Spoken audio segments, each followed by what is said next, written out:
Faoliyatimni birinchi boshlashimdan ayollardan boshlaganman. Shuning uchun bizda ko'p ayollar qaynona, kelin, qiz temasi ko'p bo'ladi. Bitta narsaga hayron qolaman. Hamma qaynam unday, qaynam bunday deb qaynana kinolarda ham qayna kelinlar ziddiyati bo'ladi. Lekin meni hayotimda, meni patsientlarimda tavba qildim.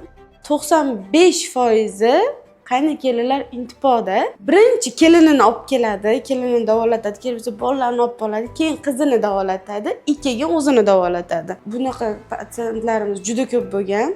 Hozir payimini ayta olmayman. Biz patsientlarimiz bo'lgan. Ikkita kelinini olib kelib, davolatib, eng qimmat protseduralar, masalan, koronka qo'yish kerak bo'ldi, plomba qo'yish kerak bo'ldi. Hamma protsedurani kelib ikkita kelini bilan ikkita xonada vrachlar davoladi. Eng qimmat, eng yaxshisini qiling dedi. Ikkita nevarasini ushab olib o'tirdi. Hamma protsedurasi tugagandan keyin, endi meni navbatim keldi dedi.